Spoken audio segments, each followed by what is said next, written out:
ವೀಕ್ಷಕರೇ ನಮಸ್ಕಾರ. ನಮ್ಮ ಹಳ್ಳಿ ಸುದ್ದಿ ಯೂಟ್ಯೂಬ್ ಚಾನಲ್ಗೆ ಸ್ವಾಗತ.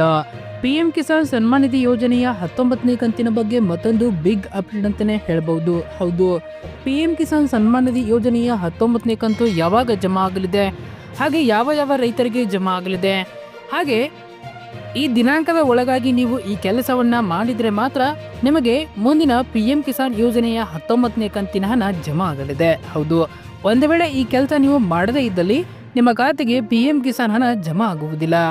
ಹಾಗೆ ಇಲ್ಲಿವರೆಗೆ ನಿಮ್ಮ ಖಾತೆಗೆ ಎಷ್ಟು ಕಂತುಗಳು ಜಮಾ ಆಗಿದೆ ಎಂಬುದನ್ನು ನಮ್ಮ ಕಾಮೆಂಟ್ ಬಾಕ್ಸ್ ಅಲ್ಲಿ ತಿಳಿಸಿ. ಹಾಗೆ ನಿಮ್ಮ ಖಾತೆಗೆ ಜಮಾ ಆಗದೇ ಇದ್ದಲ್ಲೂ ಕೂಡ ಅದನ್ನು ಕೂಡ ನಮ್ಮ ಕಾಮೆಂಟ್ ಬಾಕ್ಸ್ ಅಲ್ಲಿ ತಿಳಿಸಿ. ಹಾಗೆ ನೀವು ನಮ್ಮ ಚಾನಲ್ ಅನ್ನ ಸಬ್ಸ್ಕ್ರೈಬ್ ಆಗಿಲ್ಲ ಅಂತಂದ್ರೆ ಈ ಕೂಡಲೇ ಸಬ್ಸ್ಕ್ರೈಬ್ ಆಗಿ, ಹಾಗೆ ಬೆಲ್ ಐಕನ್ ಕ್ಲಿಕ್ ಮಾಡಿ ಆಲ್ ಅಂತ ಸೆಲೆಕ್ಟ್ ಮಾಡಿ. ದೇಶದ ರೈತರನ್ನ ಆರ್ಥಿಕವಾಗಿ ಸದೃಢನಾಗಿಸಲು ಪ್ರಧಾನಮಂತ್ರಿ ಕಿಸಾನ್ ಸನ್ಮಾನ್ ನಿಧಿ ಯೋಜನೆ ಆರಂಭಿಸಲಾಗಿದೆ. ಪ್ರತಿ ವರ್ಷ ಅವರ ಬ್ಯಾಂಕ್ ಖಾತೆಗೆ ನೇರವಾಗಿ 6,000 ರೂಪಾಯಿಗಳನ್ನ ವರ್ಗಾಯಿಸಲಾಗುತ್ತಿದೆ. ಈ ಮೊತ್ತವನ್ನು ಒಂದು ವರ್ಷದಲ್ಲಿ 3 ಕಂತುಗಳ ಮೂಲಕ ರೈತರ ಬ್ಯಾಂಕ್ ಖಾತೆಗಳಿಗೆ ವರ್ಗಾಯಿಸಲಾಗುತ್ತಿದೆ. ಈ ಕಿಸಾನ್ ಸನ್ಮಾನ್ ನಿಧಿ ಯೋಜನೆಯ 19ನೇ ಕಂತು ಇನ್ನೇನು ಬಿಡುಗಡೆಯಾಗಲಿದೆ.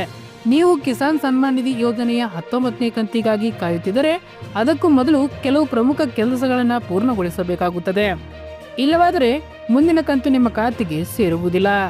ಹಾಗಾದ್ರೆ 19ನೇ ಕಂತಿನ ಹಣ ಯಾವಾಗ ಜಮಾ ಆಗಲಿದೆ ಇಲ್ಲಿ ತಿಳಿಸ್ಕೊಡ್ತಾ ಹೋಗ್ತೀವಿ. ಪಿಎಂ ಕಿಸಾನ್ ಸನ್ಮಾನ್ ನಿಧಿ ಯೋಜನೆಯ 19ನೇ ಕಂತು ಫೆಬ್ರವರಿ 2025ರ ಮೊದಲ ವಾರದಲ್ಲಿ ಖಾತೆಗೆ ಬರಲಿದೆ ಎಂದು ಹೇಳಲಾಗ್ತಾ ಇದೆ. 18ನೇ ಕಂತು ಅಕ್ಟೋಬರ್ 2024ರಲ್ಲಿ ಬಿಡುಗಡೆಯಾಗಿತ್ತು. ಮುಂದಿನ ಕಂತಿನ ಮೊದಲು ರೈತರು ರೈತ ನೋಂದಣಿ ಮಾಡಿಸಿಕೊಳ್ಳುವುದು ಕಡ್ಡಾಯವಾಗಿದೆ. ಇದಕ್ಕಾಗಿ ಡಿಸೆಂಬರ್ 31 ಗಡುವು ನೀಡಲಾಗಿದೆ. ಡಿಸೆಂಬರ್ 31ರ ಒಳಗಾಗಿ ಈ ಪ್ರಕ್ರಿಯೆ ಪೂರ್ಣಗೊಳಿಸುವುದು ಅವಶ್ಯಕವಾಗಿದೆ. ಹೌದು, ರೈತ ನೋಂದಣಿಯನ್ನ ಮಾಡಲು ರೈತರಿಗೆ ಅವರ ಆಧಾರ್ ಕಾರ್ಡ್ ಮತ್ತು ಮೊಬೈಲ್ ಮಾತ್ರ ಬೇಕಾಗುತ್ತದೆ. ಹೌದು, ರೈತರು OTP ಮತ್ತು ಫೇಸ್ ID ಮೂಲಕ ನೋಂದಾಯಿಸಿಕೊಳ್ಳಬಹುದು. ಈ ರೈತ ನೋಂದಣಿ ಮೂಲಕ ಕಿಸಾನ್ ಸನ್ಮಾನ್ ನಿಧಿ ಯೋಜನೆ ಅಡಿ ನೀಡಲಾದ ಮೊತ್ತವನ್ನ ರೈತರು ಮಾತ್ರ ಪಡೆಯಲು ಸಾಧ್ಯವಾಗುತ್ತಿದೆ. ಇದಲ್ಲದೆ ರೈತರಿಗೆ ಬೆಳೆ ವಿಮೆಯ ಲಾಭ ದೊರೆಯಲಿದೆ. ಇದರೊಂದಿಗೆ ರೈತ ನೋಂದಣಿ ಹೊಂದಿರುವ ಜನರಿಗೆ ಬೀಜಗಳು, ರಸಗೊಬ್ಬರಗಳು, ಕೃಷಿ ಉಪಕರಣಗಳು, ಬ್ಯಾಂಕ್ ಸಾಲಗಳು, ಕಿಸಾನ್ ಕ್ರೆಡಿಟ್ ಕಾರ್ಡ್ ಮೇಲೆ ರಿಯಾಯಿತಿಗಳನ್ನು ಪಡೆಯುವುದು ಸುಲಭವಾಗುತ್ತದೆ. ಪಿಎಂ ಕಿಸಾನ್ ಸನ್ಮಾನ್ ನಿಧಿ ಯೋಜನೆಯ ಪ್ರಯೋಜನಗಳನ್ನು ಪಡೆಯಲು ನಿಮ್ಮ KYCಯಲ್ಲಿ ನೋಂದಾಯಿಸಲಾದ ಮೊಬೈಲ್ ಸಂಖ್ಯೆಯನ್ನ ಸಕ್ರಿಯಗೊಳಿಸಿಕೊಳ್ಳುವುದು ಅವಶ್ಯಕವಾಗಿದೆ. ಹೌದು, ಈ ಸಂಖ್ಯೆಯನ್ನ ರೈತರು ಆಧಾರ್ ಕಾರ್ಡ್ಗೆ ಲಿಂಕ್ ಮಾಡಬೇಕು. ನಿಮ್ಮ ಮೊಬೈಲ್ ಸಂಖ್ಯೆ ಮತ್ತು ಆಧಾರ್ ಸಂಖ್ಯೆಯನ್ನ ಒಂದಕ್ಕೊಂದು ಲಿಂಕ್ ಮಾಡದಿದ್ದರೆ ಕಿಸಾನ್ ಸನ್ಮಾನ್ ನಿಧಿ ಯೋಜನೆಯ ಪ್ರಯೋಜನಗಳನ್ನ ಪಡೆಯುವಲ್ಲಿ ತೊಂದರೆ ಉಂಟಾಗುತ್ತದೆ. ಇದಕ್ಕಾಗಿ ನೀವು ಈ KYC ಮಾಡಿಸಿಕೊಳ್ಳುವುದು ಅವಶ್ಯಕವಾಗಿದೆ. ಹೌದು, KYC ಇಲ್ಲದೆ OTP ನಿಮ್ಮ ಸಂಖ್ಯೆಗೆ ಬರುವುದಿಲ್ಲ. ನಿಮ್ಮ ಮೊಬೈಲ್ ಸಂಖ್ಯೆಯನ್ನ ಇನ್ನೂ ಲಿಂಕ್ ಮಾಡದಿದ್ದರೆ ವೆಬ್ಸೈಟ್ಗೆ ಭೇಟಿ ನೀಡುವ ಮೂಲಕ ಅದನ್ನ ಲಿಂಕ್ ಮಾಡಬಹುದಾಗಿದೆ. ಹೌದು, ಇದಕ್ಕಾಗಿ ನೀವು ಪಿಎಂ ಕಿಸಾನ್ ಸನ್ಮಾನ್ ನಿಧಿ ಯೋಜನೆ ಆಫೀಸಿಯಲ್ ವೆಬ್ಸೈಟ್ಗೆ ಭೇಟಿ ನೀಡಿ ಅಲ್ಲಿ ಮಾಡಬೇಕಾಗುತ್ತದೆ. ಅಲ್ಲಿ ಹೋಗಿ ಅಪ್ಡೇಟ್ ಮೊಬೈಲ್ ಸಂಖ್ಯೆಯನ್ನು ಆಯ್ಕೆ ಮಾಡಿಕೊಂಡು ನಂತರ ನೋಂದಣಿ ಅಥವಾ ಆಧಾರ್ ಸಂಖ್ಯೆ ಮತ್ತು ಕ್ಯಾಪ್ ಕೋಡ್ ಅನ್ನ ನಮೂದಿಸುವ ಮೂಲಕ ನಿಮ್ಮ ಮೊಬೈಲ್ ಸಂಖ್ಯೆಯನ್ನು ನವೀಕರಿಸಿಕೊಳ್ಳಬಹುದು. ಪ್ರಧಾನಮಂತ್ರಿ ಕಿಸಾನ್ ಸನ್ಮಾನ್ ನಿಧಿ ಯೋಜನೆಗೆ ಸಂಬಂಧಿಸಿದ ಮತ್ತೊಂದು ಮಹತ್ವದ ಮಾಹಿತಿ ಹೊರಬಿದ್ದಿದೆ. ಹೌದು, 2025ರಲ್ಲಿ ಈ ಯೋಜನೆಯಲ್ಲಿ ಬದಲಾವಣೆ ಮಾಡಲು ಕೇಂದ್ರ ಸರ್ಕಾರ ಪ್ಲಾನ್ ಮಾಡಿದೆ ಅಂತೆ. ಹೌದು, ರೈತರ ಕಲ್ಯಾಣಕ್ಕಾಗಿ ಸಂಬಂಧಿಸಿದಂತೆ ಮೋದಿ ಸರ್ಕಾರ ಕಾಲಕಾಲಕ್ಕೆ ಮಹತ್ವದ ನಿರ್ಧಾರಗಳನ್ನು ತೆಗೆದುಕೊಳ್ಳುತ್ತಿದೆ. ಇದರ ಭಾಗವಾಗಿ ರೈತರಿಗೆ ಆರ್ಥಿಕ ನೆರವು ನೀಡಲು ಪ್ರಧಾನಮಂತ್ರಿ ಕಿಸಾನ್ ಸನ್ಮಾನ್ ನಿಧಿ ಯೋಜನೆಯನ್ನು ರೂಪಿಸಿ ಅನುಷ್ಠಾನಗೊಳಿಸಲಾಗಿದೆ. ಹೌದು, ಕೇಂದ್ರ ಸರ್ಕಾರವು 2019ರಲ್ಲಿ ಈ ಯೋಜನೆಯನ್ನ ಬಹಳ ಮಹತ್ವಾಕಾಂಕ್ಷೆಯೊಂದಿಗೆ ಜಾರಿಗೆ ತಂದಿದೆ. ಆ ದಿನದಿಂದ ರೈತರಿಗೆ ಬೆಳೆ ಸಹಾಯ ಧನವಾಗಿ 6,000 ರೂಪಾಯಿಗಳನ್ನ ಉಚಿತವಾಗಿ ನೀಡಲಾಗುತ್ತಿದೆ. ದೇಶದ ಎಲ್ಲ ಅರ್ಹ ರೈತರು ಈ ಯೋಜನೆಯಿಂದ ಪ್ರಯೋಜನ ಪಡೆಯುತ್ತಿದ್ದಾರೆ. ಈ 6,000 ರೂಪಾಯಿಗಳನ್ನ ಸರ್ಕಾರ 3 ಕಂತುಗಳಲ್ಲಿ ರೈತರ ಖಾತೆಗೆ ಜಮಾ ಮಾಡುತ್ತಿದೆ. ಏಪ್ರಿಲ್ ಹಾಗೂ ಜುಲೈ, ಆಗಸ್ಟ್ ಹಾಗೂ ನವೆಂಬರ್, ಡಿಸೆಂಬರ್ ಹಾಗೂ ಮಾರ್ಚ್ ತಿಂಗಳುಗಳಲ್ಲಿ ಪ್ರತಿ ಕಂತಿನಲ್ಲಿ 2,000 ರೂಪಾಯಿಯಂತೆ ಕೇಂದ್ರವು ಈ ಆರ್ಥಿಕ ಸಹಾಯವನ್ನ ನೀಡುತ್ತಿದೆ. ಇದುವರೆಗೆ 18 ಕಂತುಗಳನ್ನ ಬಿಡುಗಡೆ ಮಾಡಲಾಗಿದೆ. ಈಗ 19ನೇ ಕಂತಿನ ನಿರೀಕ್ಷೆಯಲ್ಲಿ ಇದ್ದ ರೈತರೆಲ್ಲರಿಗೂ ಈಗ 19ನೇ ಕಂತಿನ ನಿರೀಕ್ಷೆಯಲ್ಲಿ ರೈತರಿದ್ದಾರೆ. ಆದ್ರೆ ಪಿಎಂ ಕಿಸಾನ್ 19ನೇ ಕಂತಿನ ಹಣವನ್ನ ಹೊಸ ವರ್ಷದ ಉಡುಗೊರೆಯಾಗಿ ಜನವರಿ 2ನೇ ವಾರದಲ್ಲಿ ಬಿಡುಗಡೆ ಮಾಡಲಾಗುವುದೆಂದು ಈಗಾಗಲೇ ವರದಿಗಳಾಗಿವೆ.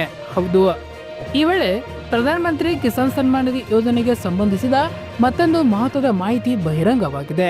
ಹೌದು, 2025ರಲ್ಲಿ ಈ ಯೋಜನೆಗೆ ಕೇಂದ್ರ ಸರ್ಕಾರ ದೊಡ್ಡ ಪ್ಲಾನ್ ಮಾಡಿದೆಯಂತೆ. ಹೌದು, ವರ್ಷದ 3 ಕಂತುಗಳಲ್ಲಿ ಯಾವುದನ್ನ ವಿಳಂಬ ಮಾಡದಿರಲು ನಿರ್ಧರಿಸಲಾಗಿದೆ. ಡಿಸೆಂಬರ್ ಹಾಗೂ ಮಾರ್ಚ್, ಏಪ್ರಿಲ್ ಹಾಗೂ ಜುಲೈ, ಆಗಸ್ಟ್ ಹಾಗೂ ನವೆಂಬರ್ ನಡುವೆ 3 ಕಂತುಗಳಲ್ಲಿ ಹಣ ರೈತರ ಖಾತೆಗೆ ಜಮಾ ಮಾಡಲಾಗುತ್ತಿತ್ತು. ಇನ್ನು ಮುಂದೆ ಈ 3 ಹಂತಗಳ ಆರಂಭಿಕ ತಿಂಗಳುಗಳಲ್ಲಿ ಅಂದ್ರೆ ಡಿಸೆಂಬರ್, ಏಪ್ರಿಲ್ ಮತ್ತು ಆಗಸ್ಟ್ನಲ್ಲಿ ರೈತರಿಗೆ ಪಿಎಂ ಕಿಸಾನ್ ಹಣವನ್ನ ಜಮಾ ಮಾಡಲು ವ್ಯವಸ್ಥೆ ಮಾಡಲಾಗುತ್ತಿದೆ ಎಂದು ಹೇಳಲಾಗುತ್ತಿದೆ.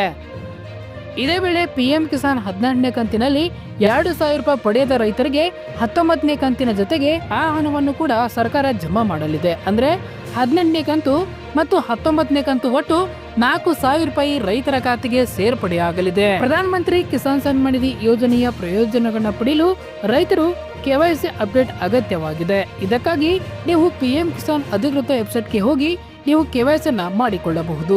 ಈ ಯೋಜನೆಯಲ್ಲಿ ರೈತ ವಿವಾಹಿತ ಅಥವಾ ಅವಿವಾಹಿತ ಎಂಬುದು ಮುಖ್ಯವಲ್ಲ. ಭಾರತ ಸರ್ಕಾರವು 2019ರಲ್ಲಿ ಪ್ರಧಾನ ಮಂತ್ರಿ ಕಿಸಾನ್ ಸನ್ಮಾನ್ ನಿಧಿ ಯೋಜನೆಯನ್ನ ಪ್ರಾರಂಭಿಸಿತು. ದೇಶದ ಕಡಿಮೆ ಆದಾಯದ ಗುಂಪಿನ ರೈತರನ್ನ ಆರ್ಥಿಕವಾಗಿ ಬಲಪಡಿಸುವುದು ಈ ಯೋಜನೆಯ ಉದ್ದೇಶವಾಗಿದೆ. ಹೌದು, ಈ ಯೋಜನೆಗೆ ಸಂಬಂಧಿಸಿದಂತೆ ಸರ್ಕಾರವು ಕೆಲವು ನಿಯಮಗಳನ್ನು ಸಹ ನಿರ್ಧರಿಸಿದೆ. ಅವುಗಳ ಆಧಾರದ ಮೇಲೆ ಮಾತ್ರ ಪ್ರಯೋಜನಗಳನ್ನು ನೀಡಲಾಗುತ್ತಿದೆ. ಹೌದು, ಈ ಯೋಜನೆಯಲ್ಲಿ ರೈತ ವಿವಾಹಿತ ಅಥವಾ ಅವಿವಾಹಿತ ಎಂಬುದು ಮುಖ್ಯವಲ್ಲ. ಅವರು ಈ ಯೋಜನೆಯಡಿ ಪ್ರಯೋಜನಕ್ಕಾಗಿ ಅರ್ಜಿ ಸಲ್ಲಿಸಿದರೆ ಅವರಿಗೆ ಅದರ ಸವಲತ್ತುಗಳನ್ನು ನೀಡಲಾಗುತ್ತಿದೆ. ಪಿಎಂ ಕಿಸಾನ್ ಯೋಜನೆಯಡಿ ತಮ್ಮ ಹೆಸರಿನಲ್ಲಿ ಭೂಮಿ ಹೊಂದಿರುವ ರೈತರು ಈ ಪ್ರಯೋಜನಗಳನ್ನ ಪಡೆಯುತ್ತಾರೆ. ಈ ಯೋಜನೆ ಅಡಿಯಲ್ಲಿ 2 ಹೆಕ್ಟೇರ್ವರೆಗೆ ಭೂಮಿ ಹೊಂದಿರುವ ಕನಿಷ್ಠ ರೈತರಿಗೆ ಈ ಪ್ರಯೋಜನಗಳನ್ನ ನೀಡಲಾಗುತ್ತಿದೆ.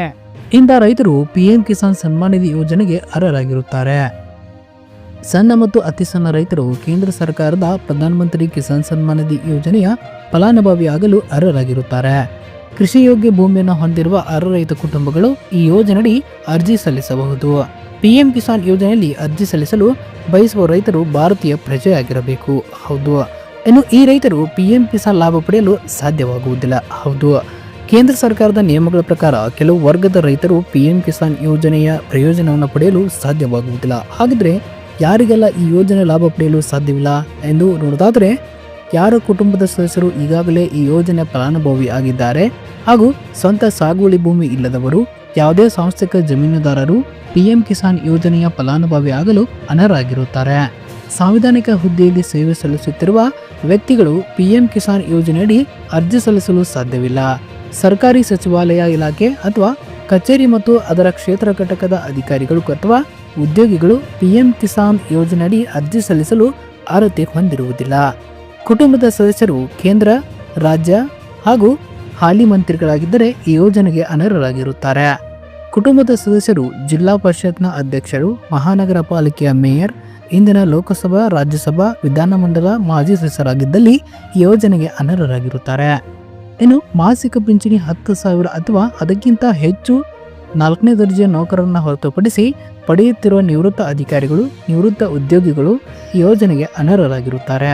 ವೈದ್ಯರು, ಚಾರ್ಟರ್ಡ್ ಅಕೌಂಟೆಂಟ್ಗಳು, ಎಂಜಿನಿಯರ್ಗಳು, ವಕೀಲರು ಮತ್ತು ವಾಸ್ತುಶಿಲ್ಪಿಗಳಾದಂಥ ವೃತ್ತಿಪರರು, ಆದಾಯ ತೆರಿಗೆ ವ್ಯಾಪ್ತಿಗೆ ಒಳಪಡುವ ವ್ಯಕ್ತಿಗಳು ಪಿಎಂ ಕಿಸಾನ್ ಯೋಜನೆಯ ಪ್ರಯೋಜನ ಪಡೆಯಲು ಸಾಧ್ಯವಾಗುವುದಿಲ್ಲ.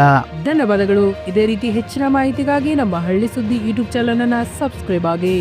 ಧನ್ಯವಾದಗಳು. ಹಾಗೆ ನಿಮ್ಮ ಖಾತೆಗೆ ಇಲ್ಲಿವರೆಗೆ ಎಷ್ಟು ಕಂತುಗಳು ಜಮಾ ಆಗಿದೆ ಎಂಬುದನ್ನು ಕೂಡ ನಮ್ಮ ಕಾಮೆಂಟ್ ಬಾಕ್ಸ್ ಅಲ್ಲಿ ತಿಳಿಸಿ. ಈ ಸುದ್ದಿ ಉಪಯೋಗವಾಗಿದ್ದಲ್ಲಿ ನಮ್ಮ ಕಾಮೆಂಟ್ ಬಾಕ್ಸ್ ಅಲ್ಲಿ ಎಸ್ ಅಂತ ಟೈಪ್ ಮಾಡಿ. ಧನ್ಯವಾದಗಳು.